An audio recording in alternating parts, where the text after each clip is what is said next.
Hey crafters, thanks for joining me. Today I'm going to show you how to use your ink pads to make a watercolored background. Hope you enjoy! So I started this card with a piece of paper that's 5 by 7 inches, and I used this watercolor paper so that I could add lots of water effects to this card. So I started with some Elements ink in Pine, and I used my water brush just to help spread this along the bottom area where I wanted the grass to be. And I found that I got the best results by wetting the paper first and then applying the ink with a water brush. So for the sky, I'm going to spritz the background with water first and then apply a combination of these two colors along the grass. So it's kind of a bluey purple color that you get there. And then as I go up the card, I'm just going to focus on the blue lagoon color so that the sky goes bluer. And adding less ink towards the top so that the color gradually lightens and becomes a light blue at the top of the scene. So the best way to add these inks onto your card is just to work in horizontal brush strokes from one side of your paper to the other. And this allows the ink to flow nicely and creates this beautiful watercolor effect. So I'm just going to darken the bottom of the sky there, adding more blue lagoon and a bit more confetti, so I get a nice reddy purple in there. And then make sure that the top of the card is a nice light blue. And then I will dry this so it's thoroughly dried. Now, if you're happy with the background at this stage, you could start stamping, but I'm going to just add some water and flick it along the background so that I have a bit of a splatter texture, just to make my background a little bit more interesting. And I'm just using the corner of one of my ink pads just to create big and small splatters. And then after that's dried for a few seconds, I'll use a paper towel to blot the ink away. And then I'll just repeat this until I have enough splatter on my background and I'm happy to continue stamping. Now, to darken up the grass at the bottom of the card, I'm going to apply a little bit more ink and use one of the Lavinia Stamps Hill masks. I'm just going to pull the ink down off that mask onto the ground, and that creates a nice edge at the top of the grass where my critters can sit comfortably. And just to help this look more like a watercolor effect at the bottom, I'm going to use that same water brush and just go from left to right along the bottom, and that helps to blend that ink in and lighten it a little bit. And then I'll dry this completely with my heat tool. So now that my watercolor background is finished, I can start stamping. And I wanted to create a scene that would be perfect for a wedding or an anniversary card. So I'm using the Floral Wreath stamp set. This has 3 separate stamps with it. This is the larger stamp. And you're supposed to stamp this into a circle to create a wreath. But instead I'm going to stamp it twice and have it line up so that it looks like an archway, creating a perfect romantic setting for some of the critters. And then once I'm happy with that, I'll use the orchard grass stamp and add some grass effect on either side of that archway.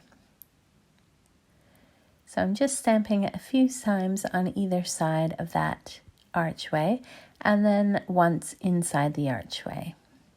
And I use some 2nd and 3rd generation stamping outside that archway just so that it looks like there's some of that orchard grass in the distance.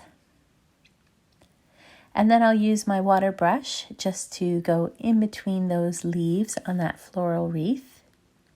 And this will help to lighten those areas so that I can add some color later on. And then once I've added lots of water, I'll just use a paper towel and blot that away. So the main critters on this card will be 2 of the wild hares from the wild hare set. This is the larger set. And there's 3 different hares, but I'm just using the 2 that look nice facing each other. And I've just put these 2 hares in the middle of the archway, so they look like they're just getting married, which is just perfect for this scene. Now, as I mentioned, this floral wreath comes with 3 different stamps. So there's this large one that I've already stamped, and this one that I'm using now is the second of the 2 stamps. And I'm just going to use this to add some color around that arch. And I think that using this stamp will help not only to make the archway look fuller, but it will help to make it look more like an archway rather than a wreath stamp that's been stamped twice. So once I'm happy with this second stamp, I'm going to use the 3rd stamp from the set, which is this long one here, and I'll stamp it on either side of that archway. And this 3rd stamp works really well with the fairy charm stamp. So I'm going to use one of the fairy charms. This one has a heart on it, and I'm going to stamp it 5 times. The first time in between those 2 hares, and then 2 more times on either side of these. And this really helps to bring this scene to life and give it that romantic flair. And I'm just adding a bit more of a string on the top of that dangling heart, the fairy charm, and then I can add 2 more of these. So to color in the leaves on this archway, I ended up using one of my Copic markers, and I just used 1 color, so no shading, but because of the different color of the ink and the Copic marker, it gave it a really nice effect. So just to help finish the scene, I'm going to add some violet chalk ink and just blend this lightly around the edges, focusing more on the left and the right side.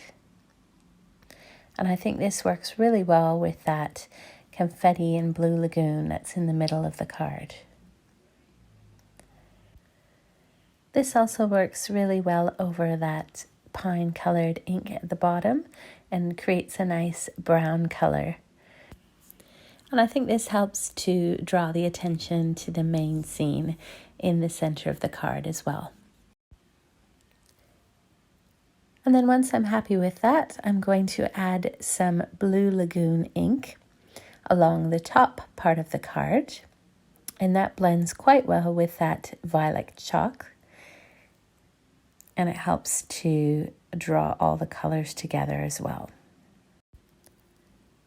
Now you could always finish the card here if you like, but because this is a special celebration card, I'm going to use the 3 blessings stamps, which are perfect for wedding or anniversary cards, and I'm going to stamp these randomly along the background. So this is the faith stamp here, and then there's one that says happiness and also one that says hope. But I'm going to leave enough room so that I can stamp each of the words 1 more time. And I like how if you stamp them off the edge of the card, it gives a nice effect, even if you can't read the word completely. So once I've finished stamping these, I'm going to make sure this background is completely dry before moving on to the next step. So I'm going to start by using my anti-static powder and then my clear embossing pen. And I'm just going to color over that heart in the center of the arch. And then I can add some, this is the metallic platinum Wow embossing powder. And then I will heat set this. This kind of has a gold or a bronzy look, and it works really well with those purple tones on the card. And then once that's completely melted, I'm just going to stamp each of the 3 blessings again using Versamark ink, the clear sticky ink. So I put happiness here and faith on this side. And then I'm going to stamp hope on the other side. And then I'm going to use that same embossing powder, the goldy bronzy color. It's called metallic platinum. And then I will heat set those. And then once that's all melted, the last thing I'm going to do is just use that same embossing pen and add some dots around the arch. I'm focusing on the center area, and then add some of that embossing powder and heat set it. So I've got some silver inside the archway as well. Then I'm going to put this on a 5 by 7 inch card blank, and then use that same fairy charm stamp in the middle, and then use one of the heartfelt verses from Lavinia stamps. This one says, "Just for you." And I'll put that in the inside of the card. So it makes a perfect anniversary or wedding card with a beautiful watercolor effect background. Thanks for watching, and I hope you found this video inspiring. If you haven't already, please subscribe so that you're notified whenever I post a new video. Have a crafty day!